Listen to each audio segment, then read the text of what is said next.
Boa noite, pessoal. Aqui quem fala é Jair Nalato. Eu estou aqui para mandar um vídeo e, através desse vídeo, um recado para o Sérgio Camargo. Diz que é presidente da Fundação Palmares. Sérgio Camargo, quem está falando aqui é Jair Nalato. Eu quero te informar que eu me enxergo no espelho. Ó, espelho, me enxergo no espelho. Sérgio Camargo, eu quero te dizer uma coisa. Quando você falou na sua grandiosa frase que a escravidão foi benéfica para os negros, então eu falo para você somente uma coisinha. Estuda a história do negro de 1500 até hoje no Brasil. Você não tem cognição, onisciência nenhuma para poder falar isso. Sérgio Camargo, falo mais uma coisa para você. Vá nas estradas reais e veja lá. Vê se você consegue contar quantos negros foram julgados ao longo da estrada e alguns que foram enterrados. Quando você fala que a escravidão foi benéfica, olha para sua filha e vê naquele período, transcende. Saia desse período que a gente está nele, vá para o período extemporâneo, e veja lá naquele período quantas filhas de negros foram estupradas, mulheres de negro foram estupradas, até filhos de negro foram estuprados pelos senhores da Casa Grande, que hoje você defende, que são seus descendentes ideológicos.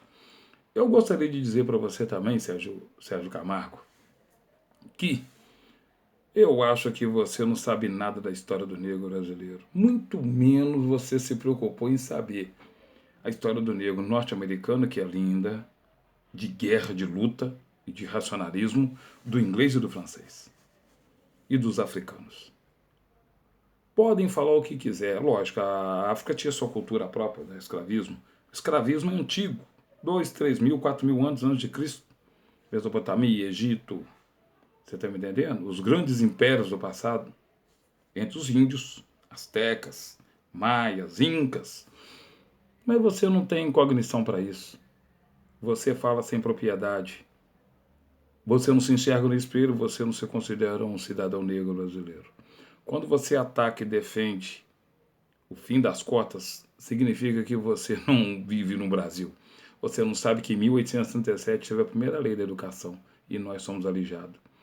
Que no dia 13 de maio, 13 de maio de 1888, não houve liberação nenhuma, o negro sempre foi livre.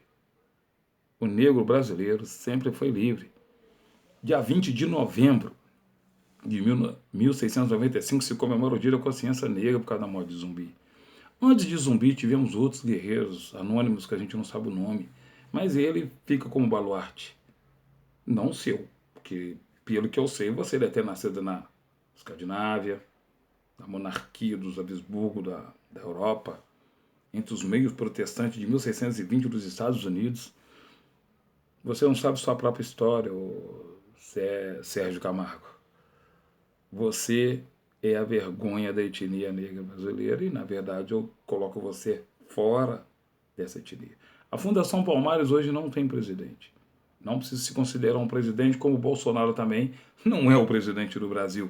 Todo mundo sabe que é o Guedes, porque o presidente do Brasil é comandado pelos grandes empresários que tem aí, Fiesp, CNI, os grandes banqueiros, Febraban, que colocaram o Sérgio Guedes lá, Paulo Guedes lá, para poder fazer o serviço para eles.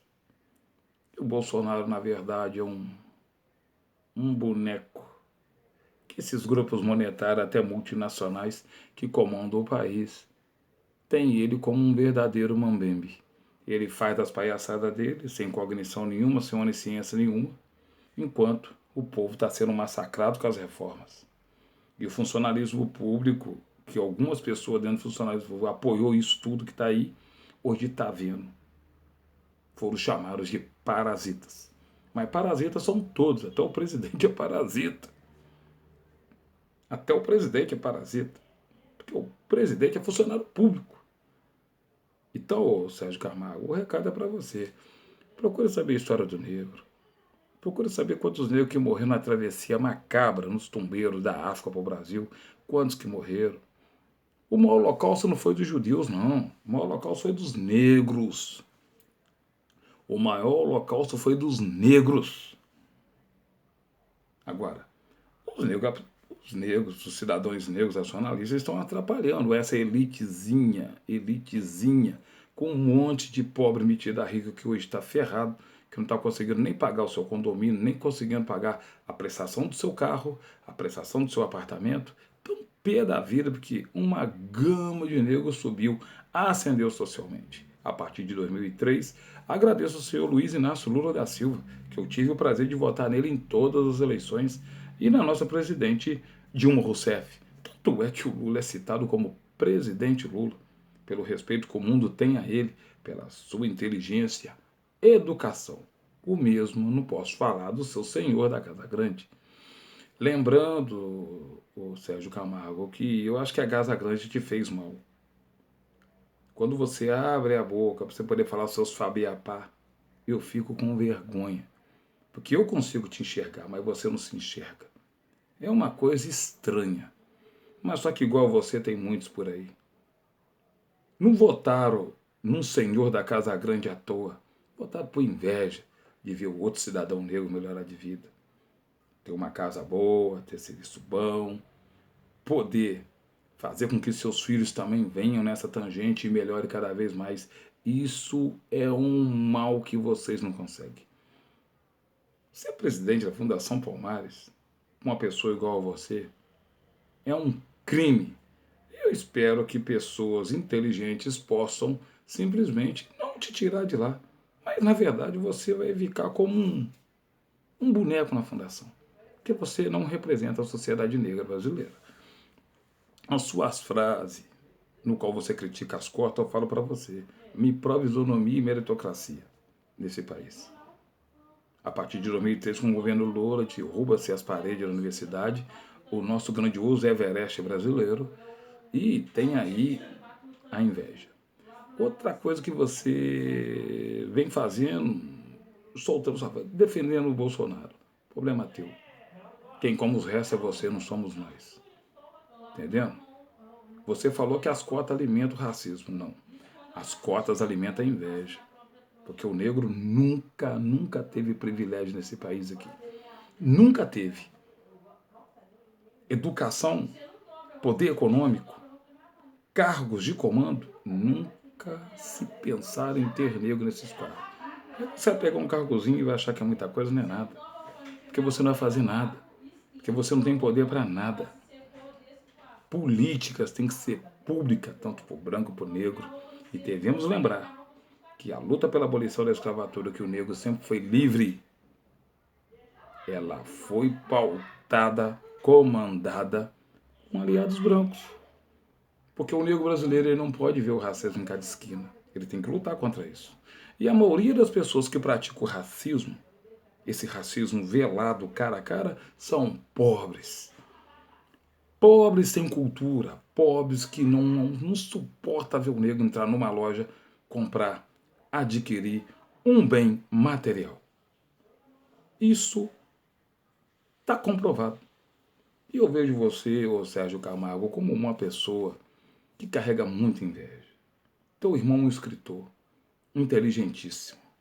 Mas parece que o DNA dele não é o mesmo DNA do seu. Enquanto você ficava debaixo da mesa comendo o resto, o teu irmão ficava lendo o livro na biblioteca do Senhor. Essa é a grande diferença. A cultura, ela modela, ela faz você questionar. Olha a sociedade grega. A sociedade grega filosófica, ela questionava os mitos. Para quem não sabe, que ficava chamando o bobão aí da arminha de mito, mito vem da mitologia. Mitologia significa invenção, mentira. Quando os filósofos acabam com o mito, vem o racionalismo, o questionamento. E é isso que o negro brasileiro, racionalista, tem que ter. A gente hoje tem duas frentes. A gente tem que enfrentar os racistas e tem que enfrentar dentro da própria etnia os negros racistas e invejosos. Isso pra gente, a gente vai tirar de letra. Não interessa que a maioria desses negros seja de esquerda. O que a gente tem que fazer é enfrentar. Enfrentar de forma intelectual, de uma forma inteligente. Você tem uma frase sua, que você fala que a Marielle não era negra. Eu gostaria de ver você descendo com ela, ou com a foto dela, ou com a irmã dela, nos aeroportos da Europa, da Rússia, dos Estados Unidos. Nos Estados Unidos não tem moreninho pardo, não. Nos Estados Unidos ou é branco ou é negro. Não tem essa.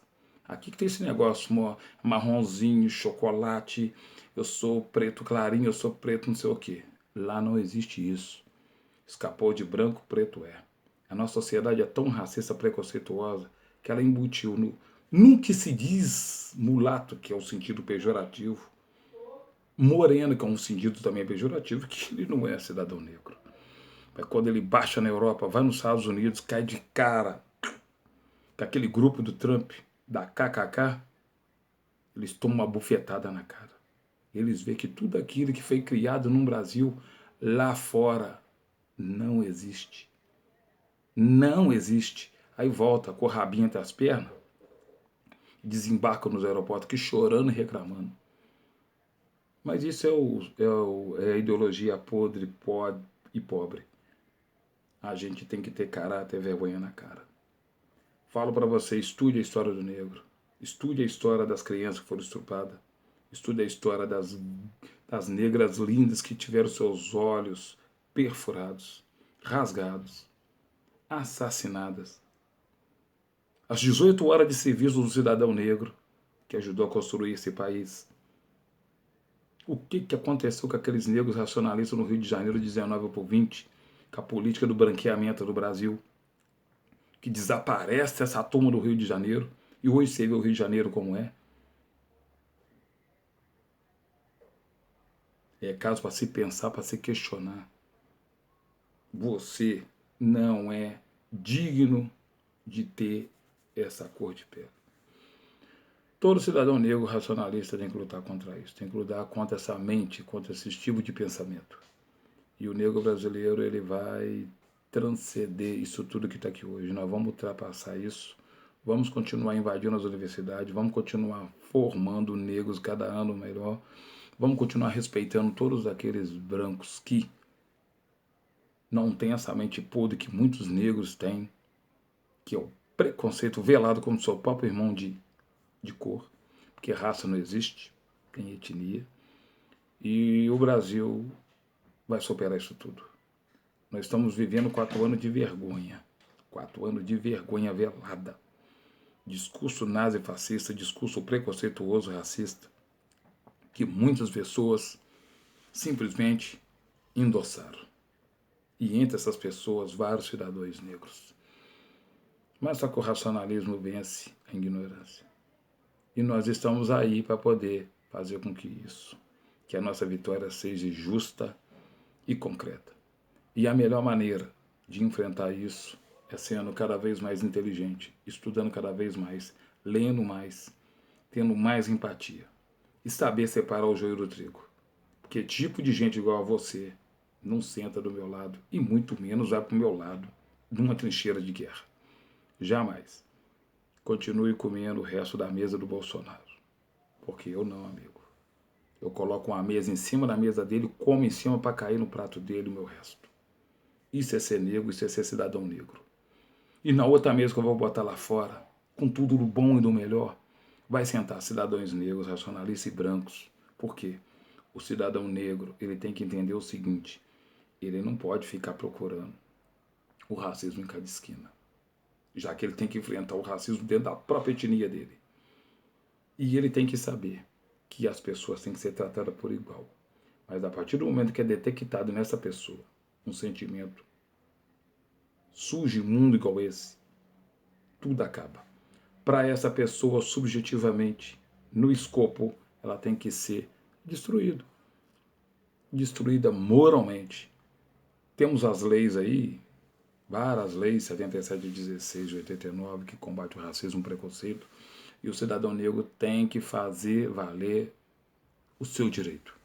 A gente paga impostos, a gente pode requerer sim, porque quem banca essa turma de Brasília é nós. A gente não somos unidos, mas nós vamos fazer uma sociedade negra forte, sem preconceito, e que vamos lutar por nossos direitos dentro dessa sociedade que também é nossa. Então, amigo Sérgio Camargo, eu só te falo uma coisa. Você não é meu amigo. E eu não te convido nem para tomar uma água na minha casa. Eu posso matar sua fome um dia. Porque graças a Deus eu tenho a compaixão dentro de mim. E a água que eu vou te dar, se eu tiver de te dar, vai ser a melhor água do mundo. Porque para os nossos inimigos, ele morto, não é benefício nenhum. Ele tem que estar vivo para poder ver as nossas conquistas, a nossa felicidade. E isso é que vai matar ele por dentro. Uma boa noite, já aí na lata. Vamos que atrás vem gente. Boa noite.